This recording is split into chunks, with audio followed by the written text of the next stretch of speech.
सौवशाहूर्णम्। पंच परमेष्टि भगवान की जय। आचार्य श्री गुरुवर कुंद कुंद महाराज की जय। आचार्य श्री गुरुवर विद्यासागर महाराज की जय। परम पूजनीय निर्यापक श्रमण पूज्य श्री सुधा सागर जी महाराज की। पूज्य श्री के चरणों में समस्त जिज्ञासा कर्ताओं की ओर से कोटि कोटि नमोस्तु वंदन। पूज्य श्री महेंद्र जैन पत्रकार इंदौर से पूछते हैं, गुरुवर नमोस्तु। गुरुदेव, संदेह मुसीबतों के पहाड़ों का निर्माण करता है और विश्वास मुसीबत के पहाड़ों के बीच रास्ता निर्मित करता है। महाराज जी, संदेह और विश्वास के मध्य कौन सा पुरुषार्थ कारगर हो जो जीवन को सुखी और खुशहाल बना सके?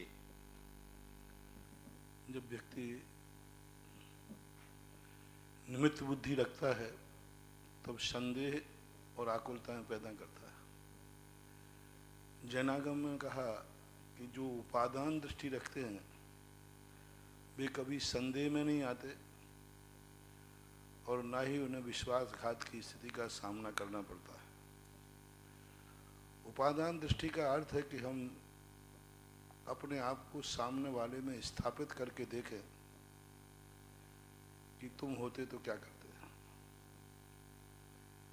हम भी वही करते जो सामने वाला कर रहा है। जब ऐसी दृष्टि हमें पता चल जाएगी तो हमारे मन में बहुत कुछ जो संदेह के बादल हैं वो टूट जाते हैं। व्यक्ति संदेह के घेरे में जब ही घिरता है जब वो किम कर्तव्य मूड हो जाता है, जब अपने आप को सुरक्षित बचाने का प्रयास करता है, अपने आप को किंचित मात्र भी दुर्घटना में भागीदार नहीं मानता। वह नहीं सोच पाता है कि मैं भी इसमें कुछ अंश में भागीदार हूं। यदि अपने आप को जिसका अपराध में भागीदार मान लेता है फिर उस व्यक्ति के मन में अपने आप ही संदेह के बीज खत्म हो जाते हैं। इसलिए जैनागम में उपादान दृष्टि पग पग पर कही। उपादान दृष्टि रखो। किसी ने हमारे ऊपर उपकार किया, सफल नहीं हो पाए तो हम क्यों क्या कहते हैं कि तुमने उपकार का अच्छा नहीं किया। ये क्यों नहीं कहते कि हमारी किस्मत में उस उपकार को लेने की योग्यता नहीं थी। हम क्यों दोष देते हैं कि इस मंदिर में मूर्ति में चमत्कार नहीं है। ये क्यों नहीं सोचते उस चमत्कार को पचाने लायक पुण्य हमारे पास नहीं है। हम क्यों ये सोचते हैं कि हम रास्ता, किसी ने मुझे गाली देकर क्रोध बढ़ा दिया। हम क्यों नहीं सोचते हैं कि सामने वाले ने गाली देकर मुझे क्रोध नहीं बढ़ाया, मैं ही अपने स्वभाव से च्युत हुआ हूँ तब क्रोध आया है। पूज्यवर जयसेन स्वामी ने स्पष्ट कहा। अध्यात्म प्रवेश करने वाला व्यक्ति कहता है नहीं, उस गाली से मुझे क्रोध नहीं आया है। गाली यदि क्रोध कराती है तो गाली क्रोध कराने वाले पड़ोसी को भी कराते, लेकिन उस गाली को मैंने अपना माना, ममत्व माना और मैं अपने स्वभाव से च्युत हुआ। भूल मेरी है। उसका मुख था, उसने गाली दिया, उसके मुख को रोकने का हमें क्या अधिकार है। कान मेरे हैं, मैं कानों को नहीं रोक पाया कि ये गाली को तुझे नहीं सुनना है। जो अपने कानों को नहीं रोक सकता वो दूसरे के मुंह को क्या रोक पाएगा। ऐसी तत्व दृष्टि, उपादान दृष्टि जब आ जाती है तो ये सारे के सारे जितने प्रश्न उठते हैं ये प्रश्न खत्म हो जाएंगे। इसलिए उपादान दृष्टि को लाने का प्रयास करो। अपने निज के स्वरूप का त्रिकाली स्वभाव समझो। कल तुम क्या थे, आज क्या हो और कल क्या होगे। आपकी सारी जिंदगी की दुर्घटनाओं में आप खुद अपराधी पाए जाएंगे और आप खुद उसमें संलग्न पाए जाएंगे जो हम दूसरे के संबंध में कहते हैं। गुड़िया जैन भोपाल से नमोस्तु महाराज जी। मेरी जिज्ञासा है, कोई कार्य प्रयास करने पर भी उसका फल न मिले तो महाराज जी उसमें हमारे कौन से कर्म का उदय चल रहा है? अंतराय कर्म। जिया जैन भोपाल से नमोस्तु महाराज जी। मेरी जिज्ञासा है, कोई व्यक्ति पूर्ण रूप से स्वस्थ है लेकिन वह कोई काम नहीं करना चाहता, सिर्फ दिन भर सोना ही चाहता है, तो महाराज जी हमें बताएं उस व्यक्ति के कर्मों का उदय है या वह हम सबको पीड़ा पहुंचाने के लिए यह सब कर रहा है? कुछ भी हो सकता है, ये उसकी नीयत के ऊपर आधारित है। हो सकता है उसकी बीमारी हो सकता है वह कोई बदमाशी कर रहा हो, कुछ ना कुछ हो सकता है। ये तो उसके जो जानकार लोग होते हैं वो ही समझ सकते हैं। जैनेतर जिज्ञासु बड़ागांव धसान से नमोस्तु गुरुदेव। मेरे कई जैनेतर मित्रों की यह शंका है, पूछना है, जब कभी अबुद्धि पूर्वक सर्प कुचल जाता है या कुछ चोट या धक्का लग जाता है तो वह नियम से बदला लेगा और काटने आएगा, ऐसी धारणा लोगों की होती है। यह धारणा कहाँ तक सही या गलत है महाराज? ऐसी धारणा उनकी बनाना इस बात के प्रतीक है कि हमें सावधान रहना चाहिए। फिर भी यदि अबुद्धि पूर्वक कोई कार्य हुआ है तो उसने क्या स्वीकार किया है? क्या सामने वाले को मालूम है कि ने अबुद्धि पूर्वक किया है? तो सामने वाला तो अपने आप में क्रोध कसाय कर ही सकता है, लेकिन उसी जन्म में बदला लेने आए, ऐसी कुछ 2-4 घटनाएं घटती हैं, बहुतायत नहीं घटती। 90% तो घटनाएं घटती नहीं, तो 10वीं क्या 2-5% कभी कोई सांप संगी पंचेंद्री बैर बांध लेवे तो कुचित कदाचित घटनाएं घटती हैं। प्राय ऐसी घटनाएं घटती नहीं है, मिथ्या होते हैं। गजरा जैन वंदना भिलाई रिसाली से नमोस्तु गुरुदेव। 10 लक्षण पूजा की एक पंक्ति में आया है, सांचे झूठे मानुष देखे आपन पूत स्वपास न पेखे। इस लाइन का क्या अर्थ है महाराज जी? सांचे झूठे मानुष देखे, यानी सांचे और झूठे आपन पूत सुपान न फेंके। अपना पूत भी अपने पास नहीं रहता है, क्योंकि जो सांची झूठी बोलते रहते हैं, कभी सांची कभी झूठी कभी इस प्रकार, तो अपना पूत भी सुपान न देखे, अपना पूत भी अपने पास नहीं है। तो वो कहता मेरे पापा का विश्वास नहीं है, मेरे मम्मी का विश्वास नहीं है। तो ये है, जो सांची झूठी बोलते हैं, जिनका झूठ बोलना स्वभाव है, उनके ऊपर उनके माँ बाप भी विश्वास नहीं करते और बेटा भी माँ बाप पर विश्वास नहीं करता। विद्या जैन बड़ागांव धसान से नमोस्तु गुरुदेव। चक्रवर्ती जब 6 खंड पर विजय प्राप्त करने को जाते हैं तब वह अपने मूल शरीर से जाते हैं या विक्रिया से? कृपया समाधान दीजिए। मूल शरीर से, क्योंकि उस समय उनका मूल शरीर ही कार्य करता है, मूल शरीर से ही जाते हैं। सुरभि जैन सुजालपुर 3 बार नमोस्तु करती हूँ महाराज श्री। महाराज श्री, यदि ब्रह्मचर्य व्रत लेने के बाद किसी के बारे में केवल भाव खराब हो तो व्रत में क्या दोष लगता है या व्रत टूट जाता है? दोष लगता है, पश्चाताप करना चाहिए, सावधान रखना चाहिए, टूटता नहीं। उसका प्रायश्चित लेना चाहिए। हाँ, प्रायश्चित इसलिए लेना चाहिए जिससे भविष्य में भाव न टूटे, संभालना चाहिए। भाव संभालना ही सबसे बड़ा प्रायश्चित है। पद्मावती जैन वेंकटेश नगर इंदौर से गुरु चरणों में बारंबार नमोस्तु। महाराज श्री, जिज्ञासा है, पल भर का क्रोध आपका पूरा भविष्य बिगाड़ सकता है, फिर भी व्यक्ति बात बात पर गुस्सा करता है और गुस्से में आत्महत्या तक की धमकी दे देता है, तो इसमें कितना दोष लगता होगा? जिसका ज़्यादा गुस्सा आता है वह क्या पूरा दोष लगता है, बराबर दोष लगता है। आत्महत्या की धमकी देना एक बहुत बड़ा पाप है, बहुत बड़ा दोष है। उसको आगे जा कर के अल्पायु का बंध होता है, अकाल में मौत होती है, एक्सीडेंटल केस होते हैं। जो अपने धमकी भी देता है यदि ऐसा करके, तो ये बहुत बड़ा दोष कहलाता है, इससे बचना चाहिए। दूसरा जिज्ञासा इनकी कि छोटा सा समाधान बड़ी लड़ाई समाप्त कर देता है, पर छोटी सी गलत फहमी बड़ी लड़ाई पैदा कर देता है। मन में गलत फहमी हो तो कैसे निकालें? व्यक्ति को किस प्रकार से हम समझा सकते हैं? बनी रहने दो ना, क्या भाई होता है। ठीक है, प्रयास कर लो, एक बार उसका सपोर्ट कर दो, समय आने पर उसको पश्चाताप होगा। गलती यदि गलत फहमी होती है तो एक ना एक दिन कोई समय ऐसा आएगा कि वो गलत फहमी उसकी निकलेगी। आप पुराने राजा महाराजाओं को देखो, पुराने महान आत्माओं को देखो, उनके संबंध में लोगों की कितनी गलत फहमियाँ होती थी और पूरी जिंदगी भर उनको उस गलत फहमी के शिकार होना पड़ता था। आप लोग तो पिक्चरें देखते हैं, पिक्चरें देखो कि जो मूल नायक होता है, हीरो जिसे आप कहते हैं, उसके संबंध में कितने लोग मिसगाइड कर देते हैं और कितनी परेशानियां उठाता है, पूरे जीवन भर दुख उठाता रहता है गलत फहमी के कारण से। लेकिन वो हीरो उसको सहन करता है, अंत में उसकी विजय प्राप्त होती है। बस अपनी दृष्टि में स्वयं मत गिरो, दुनिया की दृष्टि से गिराने से कोई गिरता नहीं है। अपनी दृष्टि से स्वयं अपने आप में उस प्रकार के परिणाम मत करो। दुनिया के संदेह से, गलत फहमियों से क्या फर्क पड़ने वाला है? वही एक दिन जो दूसरों के संबंध में गलत फहमी करता है, एक दिन उस जाल में वो ही फंसता है। उसके जीवन में भी वैसी दुर्घटनाएं घटना चालू हो जाती है। जो दूसरे को कुआं खोदता है, एक ना एक दिन उसी में वह स्वयं ही गिरता है। दूसरों के संबंध में गलतफहमी करने वाला व्यक्ति, एक दिन जब उसके ऊपर दूसरे लोग गलतफहमी करते हैं, तब उसको अकल आती है कि मैंने भी किसी पर ऐसा विचार किया था। तो ये सब चीज़ें तत्व दृष्टि से विचार करने पर इनसे बचा जा सकता है। डॉक्टर मगन जैन, श्रीमती चंदा जैन, आष्टा, मध्य प्रदेश। महाराज श्री के चरणों में कोटिसह नमोस्तु। जिज्ञासा है, पारिणामिक भाव और परम पारिणामिक भाव में क्या अंतर होता है? ये किन जीवों में होते हैं?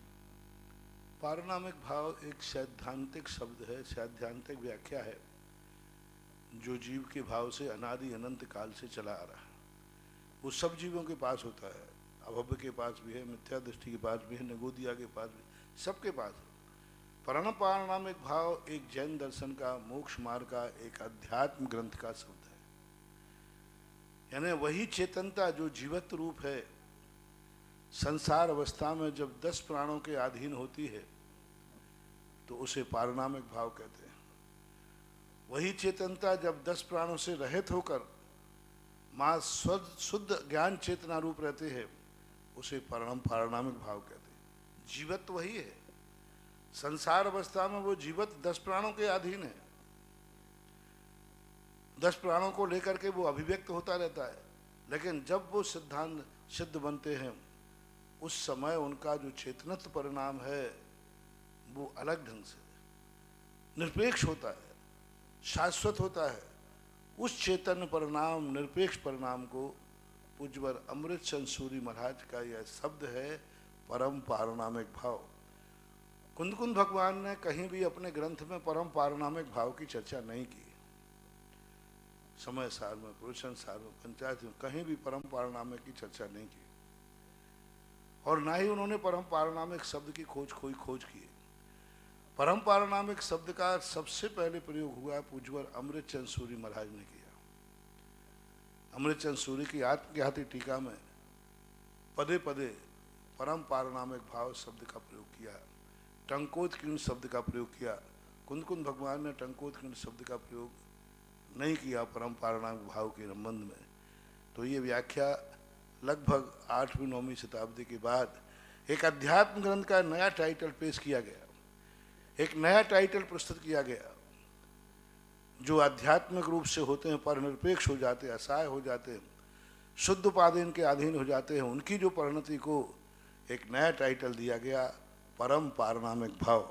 हालांकि परम पारिणामिक भाव कोई सैद्धांतिक भाव नहीं है, और सिद्धांत की कोटि में आगम में कहीं ऐसा उल्लेख नहीं मिलता। एक अध्यात्म की चरम सीमा का एक टाइटल पेश किया है पूज्यवर अमृत चंद सूरी महाराज। डॉक्टर अंकित जैन, सारंगपुर, मध्य प्रदेश। परम उपकारी गुरुदेव के सत नमन। जिज्ञासा है, भाव का आशय क्या है? पहला प्रश्न है, भाव का आशय क्या है? भाव का अर्थ होता है परिणाम, मूल तो ये है, बस इतना ही अर्थ है। अब भाव अनेक रूप में आते हैं।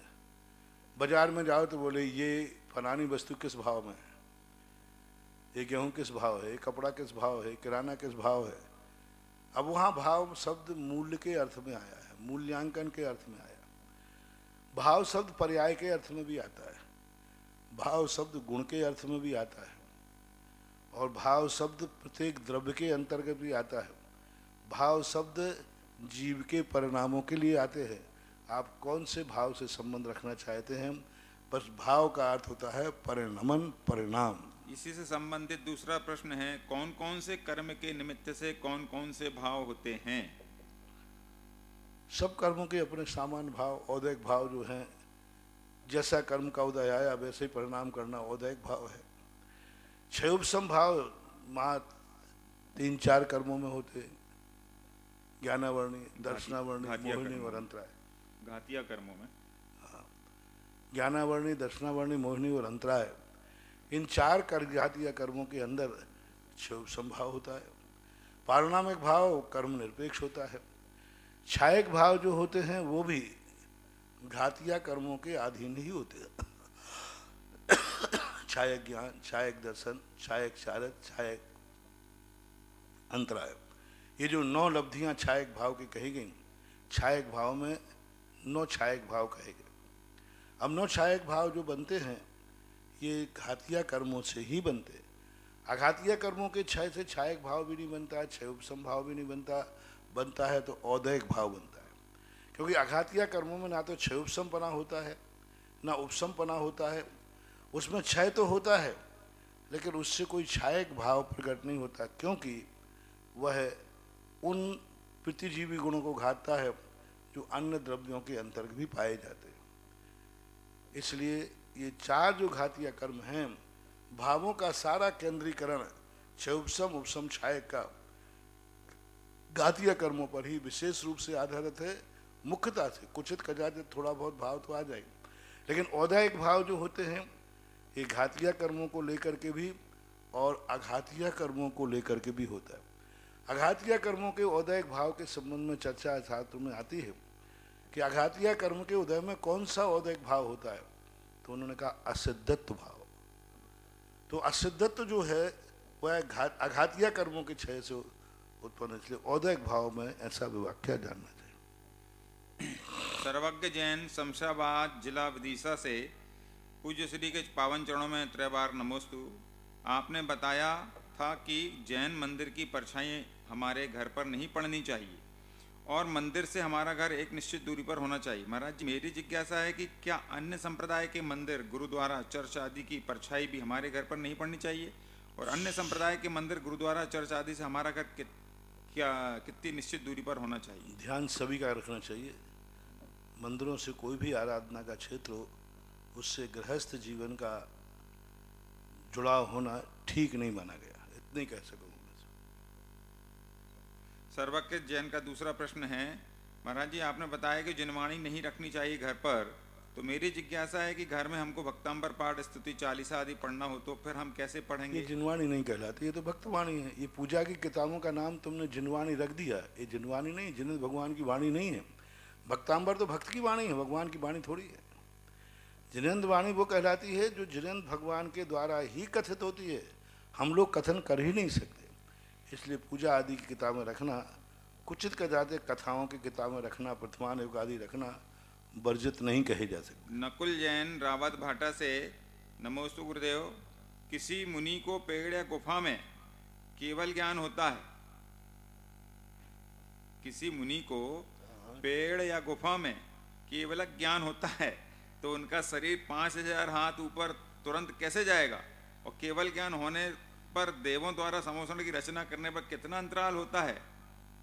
पहली बात तो ऐसा कोई प्रसंग आया नहीं, किसी को केवल ज्ञान हुआ हो और गुफा के अंदर होकर कैसे। दूसरी बात, परम औदारिक शरीर होने से गुफा भी उनको रोक नहीं पाएगी, वो गुफा में से भी निकल जाते। जब एक हाथ प्रमाण आहारक पुतला पहाड़ के बीच में से निकल जाता है और पहाड़ को कोई क्षति नहीं पहुंचाता, वैक्रियक शरीर इतना बड़ा लेकर के वो दीवार में से निकल जाते हैं, कुछ नहीं।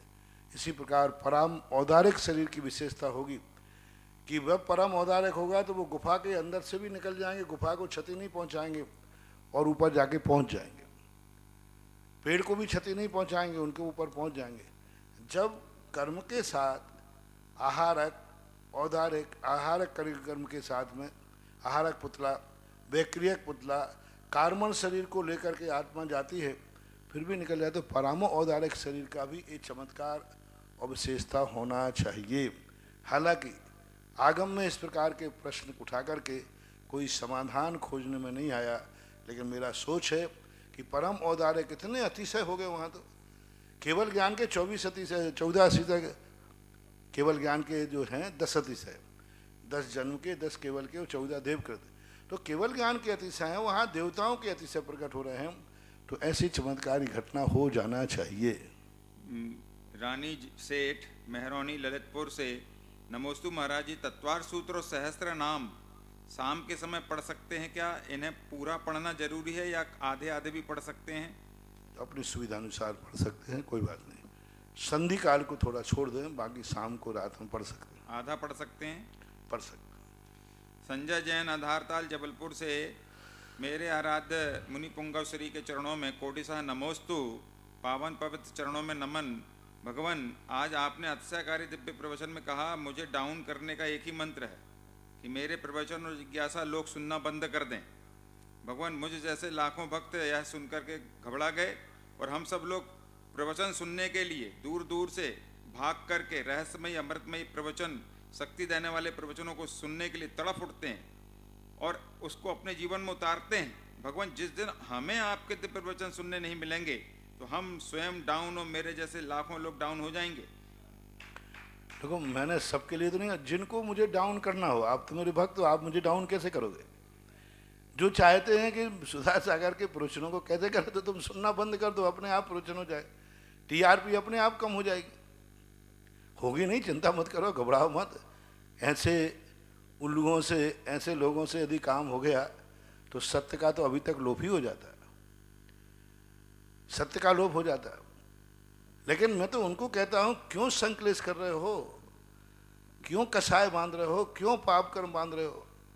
एक प्रवचन आदि को लेकर तुम लोग इतने कसाय बंधो, व्हाट्सएप तैयार करोगे, मैटर तैयार करोगे, उस समय तुम्हारे कितने कसाय के परिणाम होते हैं, कितना तुम्हारा दुर्घटना, और वो भी सत्य के लिए खंडन करते हो। मास संप्रदाय और पंथवाद के मोह में निजी स्वार्थ के कारण सत्य का खंडन करते, सत्य का अपवाद करते, सत्य लोगों पर छींटा उठाते, तो फिर तुम्हारा कितनी बड़े कर्म का बंध होता है।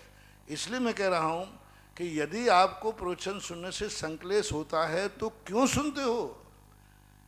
प्रवचन तो शांति के लिए सुना जाता है, आत्म कल्याण के लिए सुना जाता है। जिनके प्रवचनों से आपको अशांति होती है, क्यों सुनते? मैं तो नहीं सुनता। मैं तो जो जैन पेपर पत्रिकाएं होती जिनको पढ़ने से राग द्वेष होते, मैं पत्रिकाओं को नहीं पढ़ता, मैं अपने टेबल पे नहीं आने देता। बहुत वर्षों हो गए, कोई लाता है, मैं कहकर क्यों ये पत्रिका को पढ़ के राग द्वेष होगा, कसाय होगा, क्योंकि उसमें कोई अच्छी बात तो लिखी नहीं होगी।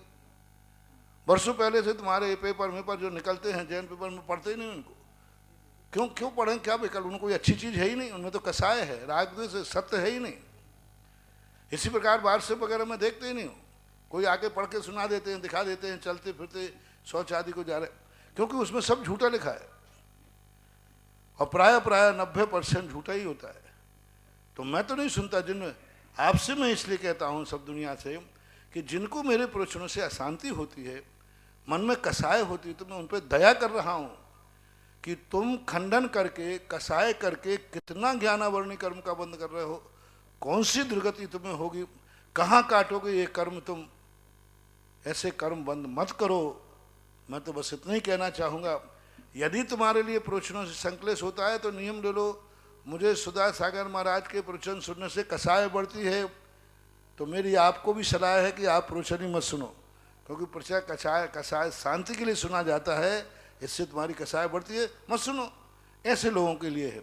ये भी तो मैंने कहा, जो लोग ऐसे मानते हैं कि नहीं, महाराज का निकला हुआ वचन साक्षात आगम का वचन है, जिनवाणी का वचन है, कड़वा वचन भी हमारा हितकारी है, कड़वे वचन को भी वो करेला की सब्जी जैसा मानकर खा जाते हैं, उनके लिए तो मेरे प्रवचन, उन्हीं के लिए तो प्रवचन है।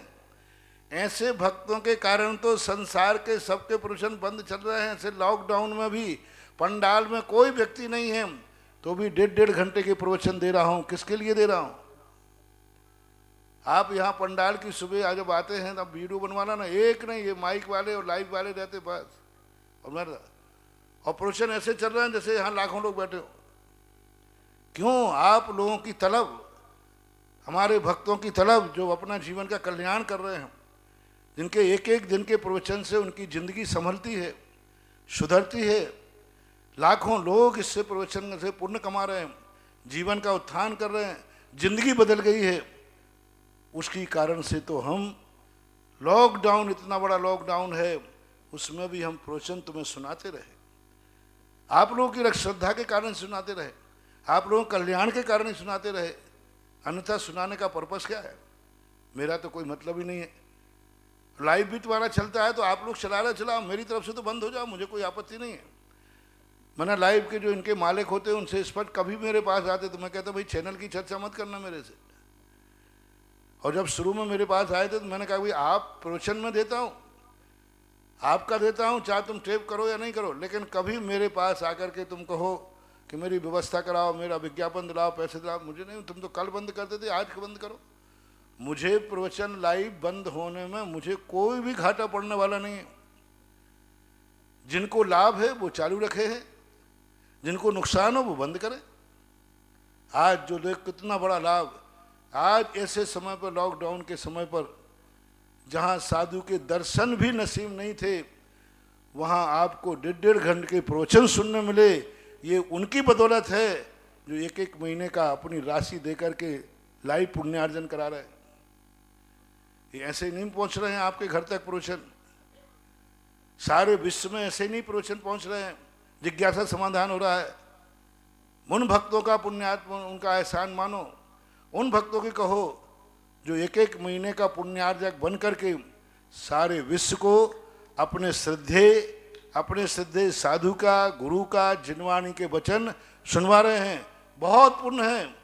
और इस लॉकडाउन के समय तो देखो कितना बड़ा पुण्य, लाखों लोग अपने घरों में बैठ करके जिज्ञासा समाधान सुन रहे, प्रातःकाल के प्रवचन सुन रहे। ये सारा श्रेय उनको जाता है जिनकी तरफ से इस प्रवचनों के पुण्यार्जक होकर लाइव चलवा रहे हैं वो। संत शिरोमणि आचार्य गुरुदेव विद्यासागर जी महाराज के परम आज्ञानुवर्ती शिष्य निर्यापक श्रवण मुनि पुंगव श्री सुधासागर जी महाराज के चरणों में जिनवाणी व सुधा कलश के दर्शकों द्वारा बारंबार नमोस्तु नमोस्तु नमोस्तु। तपोदय तीर्थ क्षेत्र पर एक गौशाला सुचारू रूप से चल रही है। उसमें 2 नाम आए हैं। श्री श्रेयांशनाथ भगवान की असीम अनुकंपा एवं निर्यापक श्रवण मुनि पुंगव श्री सुधासागर जी महाराज के आशीर्वाद से खांदू कॉलोनी के 2 दान श्रेष्ठी परिवारों ने 2 गोदान करने का सौभाग्य प्राप्त किया है। एक गाय श्रीमती अरुणा देवी अशोक जी गुगरावत, श्रीमती आयुषी अर्पित जी गुगरावत, तीर्थ तथ्य एवं समस्त गुगरावत परिवार, और दूसरी गाय का सौभाग्य प्राप्त किया है श्रीमती उषा देवी मांगीलाल जी जगीसोत, श्रीमती अनुषा अनुज जी जगीसोत, श्रीमती अर्पिता मैंग जी जगीसोत, रक्षांश गौरांश युवी युवा एवं समस्त जगीसोत परिवार। महाराज श्री इन्होंने आपको नमोस्तु भी कहा। पहली जिज्ञासा महाराज श्री, नमोस्तु महाराज श्री, नयों का वर्णन पढ़ा, नए किसमें लगावें किसमें नहीं लगावे, प्रमाण के 2 भेद लिखे हैं, पहला स्वार्थ प्रमाण और दूसरा परार्थ प्रमाण, इसे समझना। नयों का जो प्रसंग होता है, नए तो सब में लगते ही हैं, अपने आप लगते हैं। लगाना नहीं लगाना वो तो समझाने के लिए लगाना पड़ते हैं।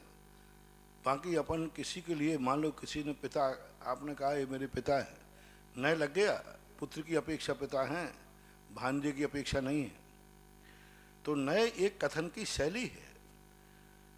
वो तो जब समझाते हैं तो अपन कहते क्या ये मेरे पिता ही हैं? नहीं, व्यवहार में से ऐसे पिता हैं, इस प्रकार की बात कही जाती है। और स्वार्थ और परार्थ प्रमाण जो होते हैं, परोक्ष ज्ञान जो होता है वह और प्रत्यक्ष ज्ञान जो होता है उस अपेक्षा से ऐसा विशेषता लेते हैं। अगली जिज्ञासा पूर्वी जैन संत श्री सुधासागर बालिका छात्रावास सांगानेर से।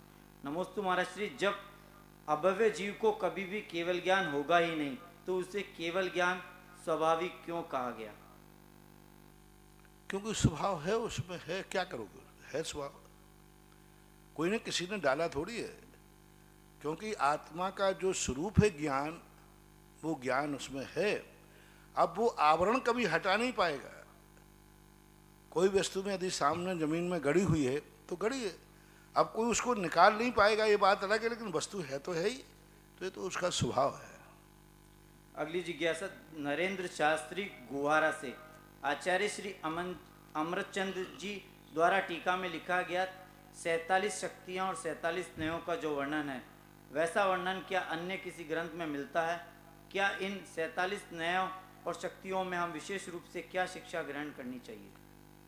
47 शक्तियों का वर्णन एक अपने आप में पूज्यवर अमृतचंद सूरी महाराज की ही देन है। वर्णन तो सभी में है, भाव तो सभी में आया है, लेकिन इस प्रकार का डिवाइडेशन करके वो 47 का रूप देना, ये अन्यत्र देखने में नहीं आता।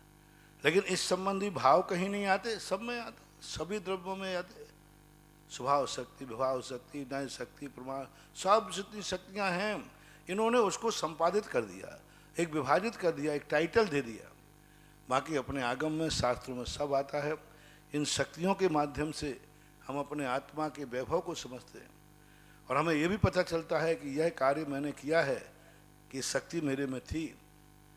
यदि मेरे में शक्ति नहीं होती तो ये कार्य नहीं होता। तो ऐसे निमित्त शक्ति भी है, उपादान शक्ति भी है।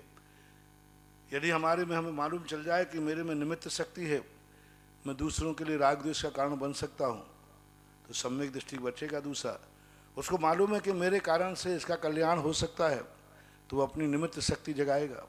जैसे निमित्त शक्ति के ज्ञाता भगवान महावीर स्वामी का जीव जिस समय शेर हिरण का मांस खा रहा था, हिरण को मार रहा था, उस समय 2 आकाश मार्ग से मुनिराज जा रहे थे। उन्होंने अपनी निमित्त शक्ति को जाना कि मेरे में वो निमित्त शक्ति है कि शेर का उद्धार कर सकता हूं। साधुओं के अंदर जब निमित्त शक्ति जागती है, प्रवचन बिना निमित्त शक्ति के नहीं जागते। जब साधु में जाग जाते कि मेरे प्रवचन से इतने लोगों का कल्याण हो सकता है, लोगों का सुधार हो सकता है, तो निमित्त शक्ति को जान लेते। यदि उनको अपनी निमित्त शक्ति का परिचय नहीं होता तो महाराज तो आकाश मार्ग से जा रहे थे, ठीक है, शेर मारता है, खाते हैं तो चलता रहता है, ऊपर चले, लेकिन उनको आभास हुआ कि नहीं, मेरे निमित्त से इस शिविर का कल्याण हो सकता है, ये संलेखना ले सकती है। अब ये शक्ति उनके ज्ञान में थी, वो उतर के आ गए और आकर के शेर को संबोधन किया। शेर कितना अच्छा संलेखना पूर्वक लेकर के 10वें महावीर बना। तो हमारे अंदर दोनों प्रकार की, यदि हमारे पर नकारात्मक निमित्त शक्ति जागती है, पॉजिटिव जागती है। उपादान शक्ति यदि अपन को जाग जाती है कि मेरे अंदर उपादान शक्ति, उसको पढ़ के जागा, मेरे अंदर ये शक्ति है, तो प्रयास करेगा कि मैं यह कार्य कर सकता हूँ या नहीं कर सकता हूँ। उपादान शक्ति जब जागी भक्तामर के अंदर, देखो जहाँ भगवान मानतुंग आचार्य महाराज एक श्लोक में कहते हैं, कल्पांत काल पवनोदित नक्र चक्रम को वा तरित मूल बम्भु निधिम भुजाभ्याम। कौन है जो ऐसे समुद्र को जिसमें नक्र चक्र मकरों का समूह, मगरों का समूह पड़ा हुआ है, कौन है अपनी भुजाओं से चल पाएगा? पूज्यवर मानतुंग आचार्य महाराज के अंदर उपादान शक्ति जागी। उन्होंने तुरंत कहा, सोहम तथापि तव भक्ति वसान मुनीसो कर्तुम स्तुवम। सोहम, मैं कर सकता हूँ, मैं तैर सकता हूँ इसको भुजाओं से। ये उपादान शक्ति जागे। उपादान शक्ति नहीं जागेगा तो एक बालक पहली क्लास में पढ़ना नहीं जाएगा। उस बालक के अंदर आपने उपादान शक्ति जाने कि ये बालक एक आगे जाके कलेक्टर बन सकता है, ऑफिसर बन सकता है, इंजीनियर बन सकता है, तभी आपने पढ़ाया। यदि आप उस बालक की उपादान शक्ति को नहीं जानते तो आप उस मूर्ख बालक को पढ़ने में, क्या कलेक्टर बनेगा? अभी एक पहले क्लास का पहाड़ा तो पढ़ नहीं पा रहा है, इसको बोलना तो आता नहीं, क्या पढ़ेगा? नहीं, आपने उपादान शक्ति जानी, यही आज का नागरिक कल का नेता। यदि उपादान शक्ति नहीं जागे तो हम लोग मुनि महाराज हैं, संसार में हैं। उपादान शक्ति जागती तभी तो मोक्ष जा रहे हैं। मुझे विश्वास है कि एक दिन मैं केवल ज्ञान प्राप्त करूंगा, ये मेरी उपादान शक्ति से मैंने जान लिया। शास्त्र में उपादान शक्ति का वर्णन नहीं पड़ता तो मैं सोचता अपन तो संसारी प्राणी हैं, क्या प्रसाद करें? नहीं, उपादान शक्ति जागी, चलो आगे। आज पथिक हूं, कल मंजिल पे पहुंचूंगा। आज साधक हूं, कल साध्य को पालूंगा। तो जब जब साध्य को पाने की ललक अपने अंदर जागती है, उपादान शक्ति से जागती है। जब दूसरे का अच्छा बुरा करने की शक्ति जागती है, वो निमित्त शक्ति जागती है। ऐसी 48 शक्तियों से, हर शक्ति से कोई ना कोई शिक्षा हमें मिलती है और हमारे अंदर की छुपी हुई शक्तियाँ प्रकट होती हैं। ऐसा सभी आचार्यों ने उसको लिया है, लेकिन उन्होंने व्यवस्थित किया है। अगली जिज्ञासा काव्य जैन हरिनगर दिल्ली से। नमोस्तु महाराज श्री, सम्यक दृष्टि निशंकित अंग के अंतर्गत जब आगम में कथित द्रव्यों और तत्वों को जानता है तब उसमें साध भय उत्पन्न नहीं होने चाहिए, परंतु फिर भी सम्यक दृष्टि जीव लोक और आयु बंध का भय बना रहता है, तो सम्यक दर्शन का खंडन नहीं होता? नहीं होता, क्योंकि श्रद्धा 3 प्रकार के भय होते हैं। एक श्रद्धा में, एक आचरण रूप और एक साध रूप। सम्यक दृष्टि व्यवहार में, क्रिया में डरता है, श्रद्धा में नहीं डरता है। वो कहता है कि नहीं, मैं मर नहीं सकता, मैं अजर अमर अविनाशी हूँ। फिर डर क्यों लग रहा है? ये व्यवहार की दृष्टि से। अंदर तो निर्णय है कि ये मार भी देगा तो क्या पकड़ने वाला, लेकिन बाहर से व्यवहार की अपेक्षा से मर जाऊंगा तो परिवार अनाथ हो जाएगा, मेरा धर्म ध्यान छूट जाएगा, ये हो जाएगा। तो ये सारे के सारे जो है ये अविरत सम्यक दृष्टि के लिए माप है, सम्य है, उसमें सम्यक दर्शन का दोष नहीं आएगा। ये बात अलग है कि सम्यक दर्शन के जितने नंबर मिलना चाहिए उतने नहीं आएंगे, फैल भी नहीं माने जाओगे, और इस प्रकार का जो भय है तो उत्कृष्ट भी नहीं माने जाओगे। उत्कृष्ट में तो व्यक्ति कहता है मैंने कुछ गलत किया ही नहीं, मेरा भर क्या, मुझे काहे का डर है। कुंद कुंद भगवान ने समय सार में कहा निरपराधी को डर नहीं लगता, काहे का भय, आंगले भाव का क्या भय है, मैं जब खोटा कर ही नहीं रहा हूं, जेल से कौन डरता है। जो कहता मैंने कुछ गलत करता ही नहीं है तो जेल क्यों जाऊंगा, मैंने कुछ गलत किया ही नहीं है तो मेरी क्या परभाव की चिंता करना।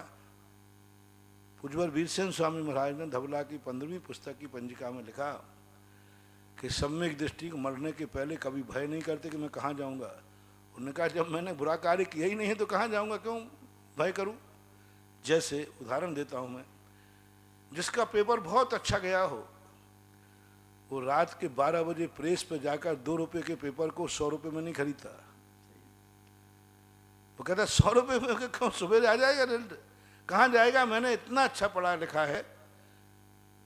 तो जो अच्छे लोग होते हैं उनके लिए ऐसा भय नहीं आता।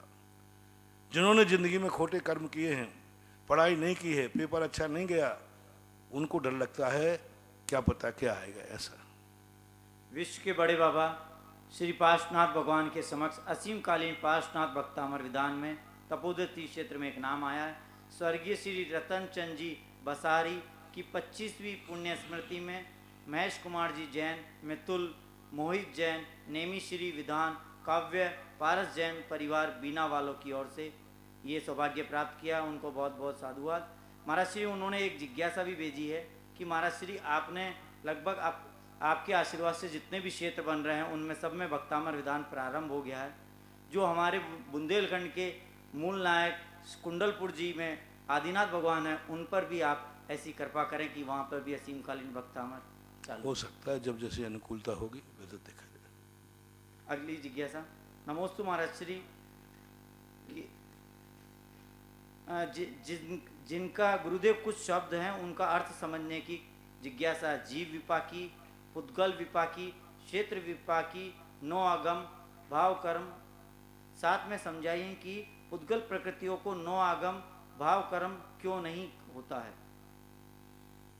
प्रश्न ही आप ठीक से नहीं कर पा रहे हैं कि पुद्गल विपाकी, क्षेत्र विपाकी, पुद्गल जीव विपाकी का अर्थ इतना ही है कि जिसके जन्म के उदय से आने पर डायरेक्ट जीव पर प्रभाव पड़ता है। जैसे किसी ने आपको प्रशंसा कर दी तो आपको तुरंत यश कीर्ति का उदय आया है, आपको फीलिंग होती है। किसी ने गाली दे दी तो अपने कसाय परिणाम बिगड़ते डायरेक्ट, तो वो कहलाता है जीव विपाकी। पुद्गल विपाकी वो कहलाता है पहले वह अपना फल पुद्गल में देगा, फिर पुद्गल के कारण से तुम्हारे लिए पता चलेगा। जैसे कोई भी चीज़ है, तुम्हारा शरीर में मान लीजिए विकलांगपना है, पोलियो हो गया, या काला है या गोरा है, तो अब पहले उस कर्म ने शरीर को इफेक्टेड किया, शरीर को देख करके फिर तुम्हें बुरा लगा, अरे ये शरीर मेरा ठीक नहीं है, अरे ये शरीर मेरा बहुत अच्छा है। तो इस प्रकार के जो परिणति पर को देख करके, पुद्गल को देख करके जो फीलिंग होती है, पहले कर्म पुद्गल को प्रभावित करता है, फिर जीव प्रभावित होते, पुद्गल विपाकी कहते हैं। क्षेत्र विपाकी जो एक पर्टिकुलर क्षेत्र में ही उसका फल मिलता है, अन्य क्षेत्र में चला जाएंगे तो वह फल नहीं मिलने वाला। जैसे विग्रह गति में आनुपूर्वी क्षेत्र गति होती है। अब भव विपाकी, कुछ प्रकृतियाँ ऐसी हैं जो भव में, जैसे देवताओं में वैक्रियक शरीर भव विपाकी है। बहुत सारी प्रकृतियाँ ऐसी हैं जो उसी भव में जाएंगे तो मिलेंगे, अन्य भव में जाएंगे तो नहीं मिलेंगे। इस प्रकार के आगे का जो आधा प्रश्न था वो प्रश्न ही ठीक नहीं, मैं उत्तर क्या दूँ। दीपक जैन दिल्ली से। नमोस्तु महाराज श्री, जैन आगम के अनुसार बच्चे का नाम कुंडली के अक्षर से ही रखना चाहिए या और कोई? अच्छा यही है कि राशि के अनुसार रखना चाहिए। मैं और मेरे बेटे का नाम एक ही अक्षर से है, तो क्या ये सही है, उचित? एक अक्षर से तो क्या बोलते, एक अक्षर से तो बहुत सारे नाम निकलते हैं। अगली जिज्ञासा ऑडियो के माध्यम से। ललितपुर से शीलचंद जैन, अनौरा परिवार का जगतपुर निर्यापक मुनि पुंगव श्री सुधासागर महाराज को त्रैवार नमोस्तु। गुरुवर, हमारी जिज्ञासा है कि राजा चेतक की पुत्री, महावीर की मौसी, रानी चेलना की बहन चंदनवाला थी, यह उसका कितने भव का पुण्य था को ऐसा सौभाग्य मिला। लेकिन यह कौन सा पाप किस भव में किया था कि मनोवेग विद्याधर ने हरण किया और उसे तरह तरह के दुख उठाने पड़े, और ऐसा फिर पुण्य का उदय आया कि जिसकी बेड़ी में पड़ी हूँ और उसकी बेड़ी काटने महावीर स्वामी स्वयं पहुँच गए। हे गुरुवर, जिज्ञासा का समाधान करें। यह पाप पहली बात है, इसके संबंध में यही है कि कर्मों का उदय विचित्र है। बहुत सारे कर्म ऐसे हैं कि कार्य उसका दुखी बता रहा है कि उसने कोई कर्म किया था, उसने कभी ना कभी दूसरों के लिए दुख दिया था। वो तो महावीर स्वामी की मौसी ही थी। महावीर स्वामी खुद अपने कर्मों को भोगना पड़ा, रामचंद्र जी को खुद अपने कर्म भोगना पड़े, हनुमान जी को खुद अपने कर्मों को भोगना पड़ा। कर्म तो कोई ना कोई है, कोई ना कोई, चाहे भली कांटा लगा हो चाहे तलवार चली हो, बिना कर्म का उदय तो कुछ कार्य हो ही नहीं सकता। अब वो कारण कई बार अज्ञात हो जाता है, वर्णन नहीं मिल पाता है, केवल भगवान आदि ही उसका कथन को कर सकते हैं। तो ऐसी स्थिति में कोई ना कोई कर्म तो किया था, लेकिन पर्टिकुलर कौन सा कर्म किया था ये प्रसिद्धि को प्राप्त नहीं है। अगली जिज्ञासा ऑडियो के माध्यम से। मेरे गुरुदेव को नमोस्तु नमोस्तु नमोस्तु। मैं तरुण बज, सरवार सिद्धि अतिशय क्षेत्र रणथंभौर से। गुरुदेव, आपने 2009 में सवाई माधोपुर में चतुर्मास किया। पूरे क्षेत्र में धर्म, अभिषेक, पूजन आदि में सभी हम लोग आगे बढ़े हैं, हमारी समृद्धि बढ़ी है और हम बढ़ चढ़कर दान आदि क्रियाओं में आगे बढ़े हैं। गुरुदेव, बहुत वर्षों से आपकी पीछे लेने की भावना है, इस बार ये मिले ऐसी भावना और प्रार्थना करता हूँ। कल खांदू कॉलोनी वालों ने भगवान श्री हंसनाथ जी का मंत्र आपसे जो प्राप्त किया, गुरुदेव ऐसी ही रणथंभौर के संभवनाथ भगवान की महिमा आपने जो बताई, और प्रतिदिन जो वहाँ पे यात्री और मंडल वाले अभिषेक पूजन आदि के लिए जा रहे हैं और नियमित करते हैं, तो हम सभी सरवार सिद्धि के भक्तों की यही भावना है कि हमें भी ऐसा ही मंत्र मिले। और आज आपके आशीर्वाद से संभवनाथ भगवान के जन्म कल्याणक पर आज बहुत ही भव्य कार्यक्रम धूमधाम से आयोजित हुआ। गुरुदेव, हमें भी असीम कालीन भक्तामर मंत्र और विधान देने की असीम कृपा करें। यह संभव हो सकता है। आप पहले देखो, हमने इसलिए तुम्हारे लिए ज़्यादा नहीं किया कि तुम अपनी तरफ से भावना व्यक्त करो, क्योंकि मैं कभी किसी को अपनी तरफ से कुछ नहीं देता, कुछ नहीं कहता। आप लोग जब भावनाएं करते हैं, आपकी भावना देखता हूँ। अब सबसे पहले आपको, क्योंकि मंत्र के साथ भक्तांबर, तो भक्तांबर अभी तुम अभिषेक कर लेके शांति धारा के लिए जा रहे हो और एक पूजा करके आ जाते हो। अब वहाँ भक्तांबर विधान होगा प्रतिदिन, कम से कम 1 घंटा तो लगेगा, कम से कम 1 घंटा 1.25 घंटा लगता है लगता है इतना। हाँ, 1 घंटा। अब आप लोग पहले भक्तांबर विधान करने की स्थिति तो बना लें। 365 नाम आप भक्तांबर के कर लीजिए प्रतिदिन जाकर के। हफ्ते वाले यदि करना चाहें तो हफ्ते वालों के लिए कम से कम महीनेवार महीने कर हफ्तेवार कर लो कि भाई 1 हफ्ते में फलाने दिन जो जाते हैं वो विधान पढ़ेंगे, तो महीने में उनको 4 बार विधान पड़ेगा, साल भर में 52 बार विधान पड़ेगा। क्योंकि इसकी विधि जो है, सबसे पहले रिद्धि सिद्धि कलशों की स्थापना हुई, उसमें नंद्यावर्त की स्थापना होती है। तो एक व्यक्ति 52 बार तो कर नहीं सकता, क्योंकि 52 बार करेगा तो फिर उतनी राशि उसको देना पड़ेगी, क्योंकि मंदिर का निर्माल तो चढ़ना नहीं चाहिए। 2 चांदी के नंद्यावर्त होंगे, 50 श्रीफल चढ़ेंगे, गोले चढ़ेंगे, तो ये सारा का सारा खर्च की व्यवस्था कौन करेगा? मात्र विधान हो जाने से नहीं, निर्माल नहीं होना चाहिए। तुम कहो हम मंदिर से व्यवस्था कर देंगे, विधान तो चालू हो जाए, नहीं, उससे कोई फायदा होने वाला नहीं है। आप 365 नाम तैयार कर लीजिए, एक एक दिन में एक विधान, कोई साल भर में 5 करे, कोई 2 करे, क्योंकि सवाई माधोपुर में संख्या कम है। तो आप आपस के बाहर के और भी गांव हैं, अलीगढ़ है, चौथ का बरवाड़ा है, उनियारा है, और भी छोटे छोटे गांव हैं, वे सब मिलकर के, और फिर जब आप यदि 50% से ऊपर आप पहुंच जाएंगे तो बाहर के नाम भी आपको मिलेंगे। जैसे अभी चांदखेड़ी के लिए बाहर के नामों की स्थिति, लेकिन पहले उन्होंने 100-125 नाम अपने स्वयं के कर लिए थे। आज चांदखेड़ी के अंदर लगभग 400 नाम से ऊपर पहुंच गए। लेकिन पहले तुम अपना दम तो बनाओ कि तुम पहले 100-150 नाम करिए आप, फिर हम यहाँ से सवाई माधव रणथंभौर के नाम से घोषणा करेंगे, समाज के नाम भी आ जाएंगे और भी आ जाएंगे। पहले आप अपनी कम्युनिटी तैयारी करो। और तुम कितने लोग भक्तांबर, साल भर में एक दिन भक्तांबर करना है, एक दिन भगवान पूजा। अब उतनी देर तक आपको रुकना पड़ेगा, बस को भी रोकना पड़ेगा, बस नहीं जाए तो आप कैसे आएंगे, वहाँ जाएंगे। ये सब चीज़ों पर आप विचार कर लीजिए, क्योंकि 1-1.25 घंटा एक्स्ट्रा लगेगा आपको। तो प्रतिदिन बस भी जो आपकी तुरंत आकर के आपको व्यापार में, क्योंकि 9:30-10 बजे आप आ जाते वहाँ से लौटकर अपने व्यापार धंधे में लग जाते हो, फिर 11-11:30 बजे प्रतिदिन बस आएगी। तो कहीं ऐसा ना हो कि भक्तांबर विधान के कारण से लोग सुबह के अभिषेक और शांति धारा में जाने ही बंद कर दें, क्योंकि वो कहें अब तो बस लेट आने लगी, हमारा व्यापार का नुकसान है। आदि छोड़ पूरी को ध्यावे, आदि छोड़ पूरी को ध्यावे, आदि मिले ना पूरी पावे। कहीं ऐसा ना हो जाए, इसके संबंध में आप अच्छी तरह विचार कर लें, फिर हो जाएगा। कोई चीज़ असंभव नहीं, संभावना और भक्तांबर विधान भी तैयार हो सकता है, स्थिति बन जाएगी। पहले आप लोग अपने विचार करें कि इसको व्यवस्था कैसे बनाओगे। और कोई बात नहीं, जितना खर्च आए कोई ज़्यादा की जरूरत नहीं, एक दिन का विधान करने में जो खर्च आए उस हिसाब से आप अपनी राशि कर लीजिए, ऐसा करें।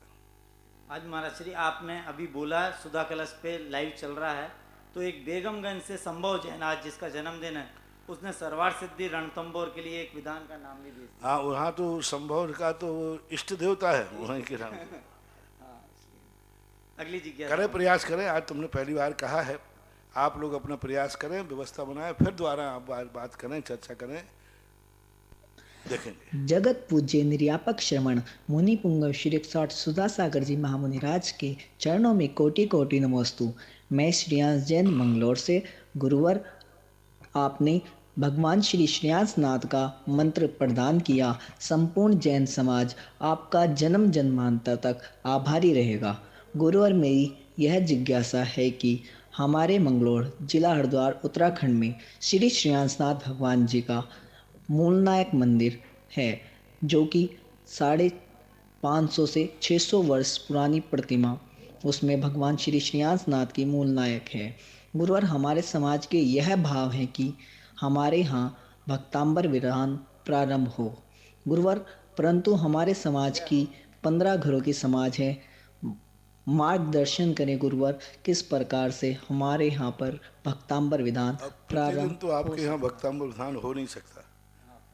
कहाँ, कौन सा गाँव? हरिद्वार में हमारा जी। हरिद्वार, तो वहाँ तो देखो 515 घर तो कैसे कर पाओगे, और गांव का मंदिर होने से बाहर के लोगों का सहयोग कम मिल पाएगा।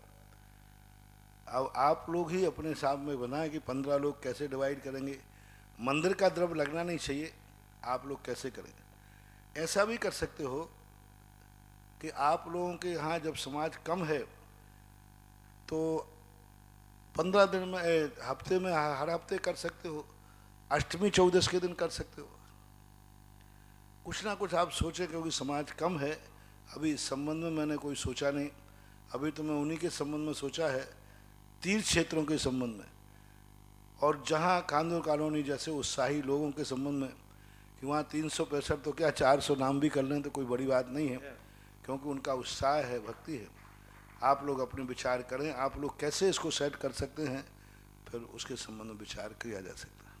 अगली जिज्ञासा ऑडियो के माध्यम। निर्यापक मुनि महाराज को नमोस्तु। महाराज जी, परिग्रह परमाण अणुव्रत के अतिचारों में दास दासी की सीमा भी बताई, तो इसमें क्या खुद की नौकरी की भी सीमा आएगी? जैसे बहुत लोगों को देखा है मैंने, दिन में जाकर नौकरी करेंगे, फिर शाम को दूसरा काम करेंगे, संडे को तीसरा काम कर लेंगे। तो ये सीमा भी इसके अंदर, स्वयं के ऊपर सीमा लगाना भी इसी के अंदर आएगा? दास महाराज की जय हो। दास दासी के अंतर्गत इसको नहीं लेंगे, इसको लेंगे अपन परिग्रह प्रमाण में, धन धान्य में, कि हम इससे ज़्यादा नहीं कमाएंगे और इससे कमाई के लिए ही हम इतने से ज़्यादा लोगों के यहाँ काम नहीं करेंगे, तो वो धन धान्य में आएगा।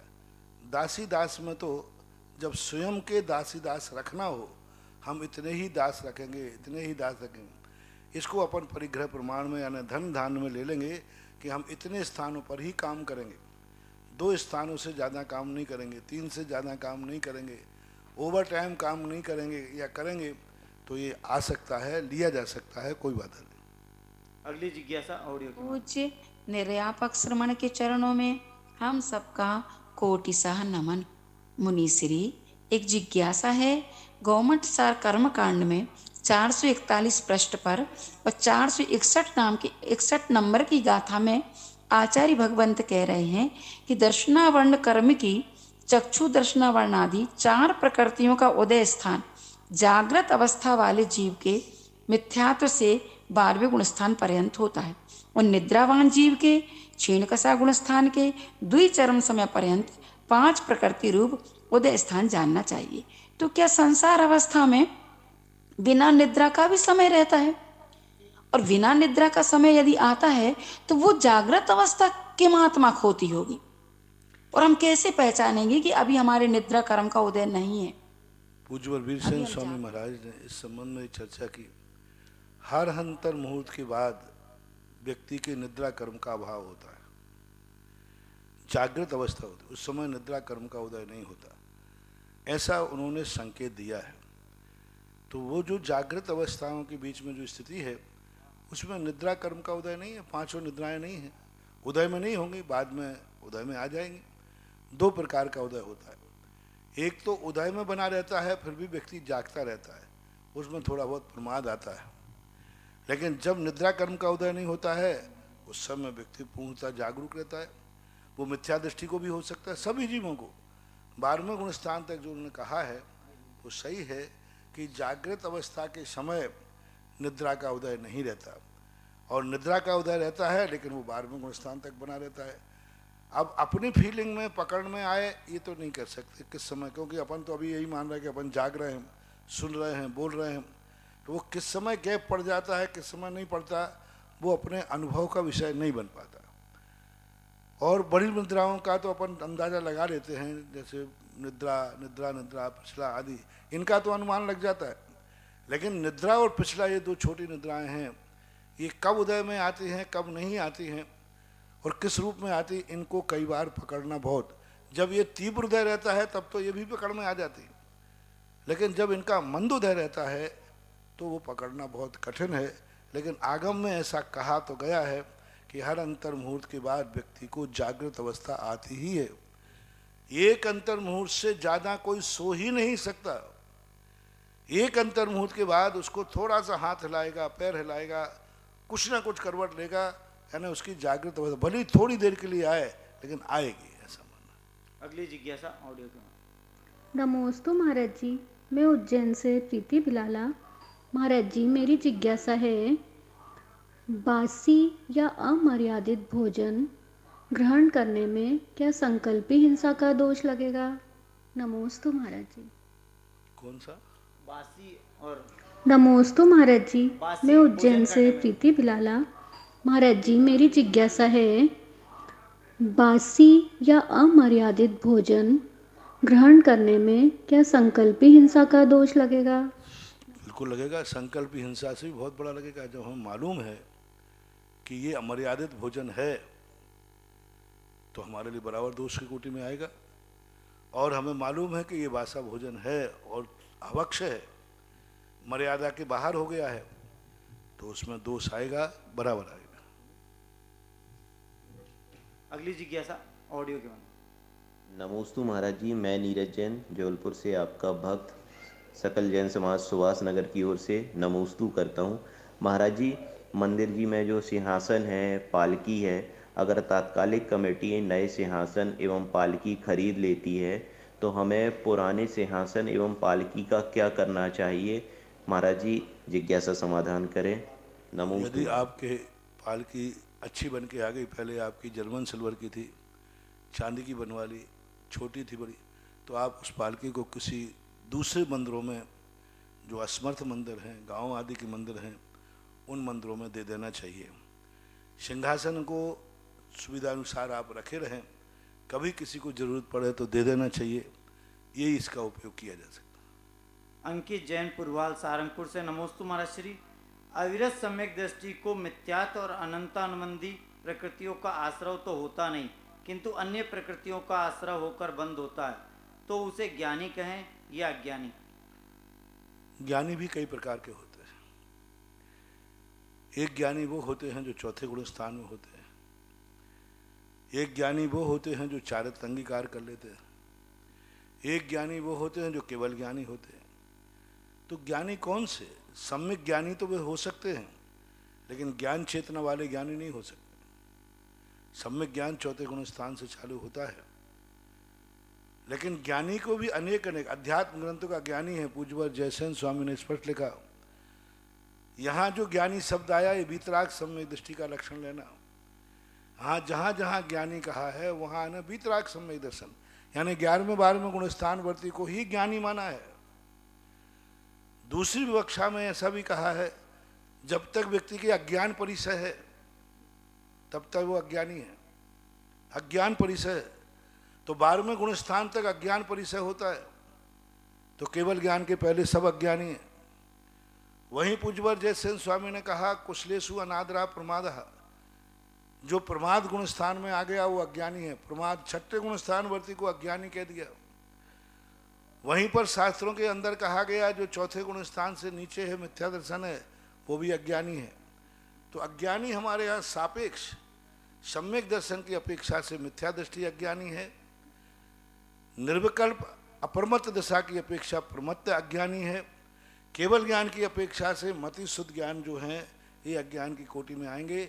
इस प्रकार की व्याख्या किए बिना अकेले ज्ञानी शब्द का गुण स्थान निश्चित करना ये आगम का बहुत बड़ा निर्णय हो जाएगा, गलत हो जाएगा। कुमारी मुक्ति जैन बेगमगंज से नमोस्तु महाराज श्री। हमारे यहाँ विधान हमने किया था, विधान का मांडला अपने हाथों से बनाया। महाराज जी, मांडले को अपने हाथ से बनाते समय जो पुण्य मिलता है या पंपलेट बनाकर बिछा देने? हाथ से बनाने का बहुत बड़ा पुण्य, बहुत बड़ा पुण्य है। इसके लिए शास्त्रों में आते चौक हाथ से पूरना।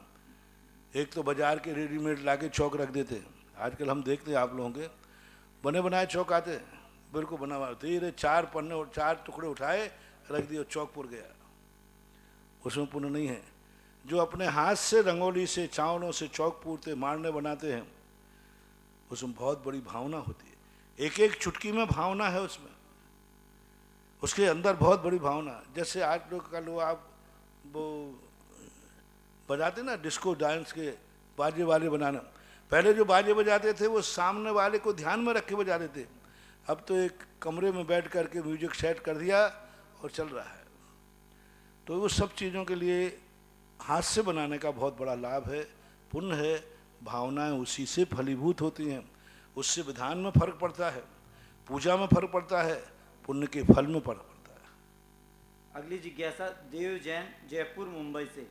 आदि पुराण का स्वाध्याय करते समय मन में एक प्रश्न उठा कि भरत और बाहुबली का युद्ध हुंडा और सर्पणी काल दोष के कारण हुआ, तो क्या एक चक्रवर्ती अपने ही छोटे भाई से कैसे लड़ सकता है? आ जाता है कई आवेश है। आप लड़ना देख रहे हैं, आप एक अंतर्मुहूर्त के अंदर लड़ने के बाद जो वैराग्य हुआ वो भी तो देखो।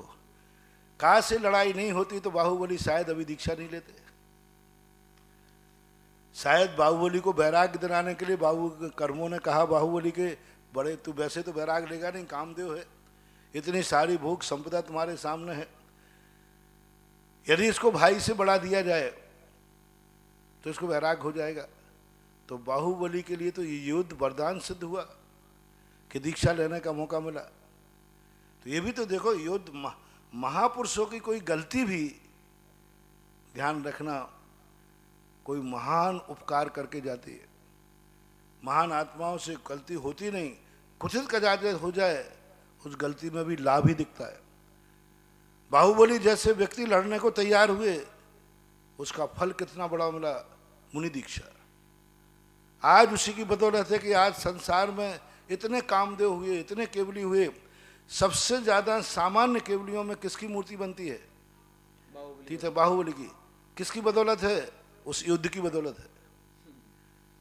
उस युद्ध की बदौलत है कि उनको वैराग्य हुआ। तो थोड़ा पॉजिटिव सोचो। महान आत्माओं से गलती हुई है, इसमें कोई संदेह नहीं है। हुंडावसर अपनी दैन के कारण हुई है, आवेश आ जाता है। लेकिन कहते हैं ना तुम लोग, गलती हो जाना इतना बुरा नहीं है, लेकिन गलती को स्वीकार नहीं करना बहुत बड़ा बुरा है। भरत बाहुबली से गलती हुई, दोनों ने स्वीकार कर ली। इसलिए सुबह का भूला यदि शाम को वापस आ जाता है तो इसे भूला नहीं कहते, उसे झूला कहते हैं। परम उपकारी निर्यापक श्रवण मुनि पुंगव श्री सुधासागर जी महाराज की जय। आज पूज्य निर्यापक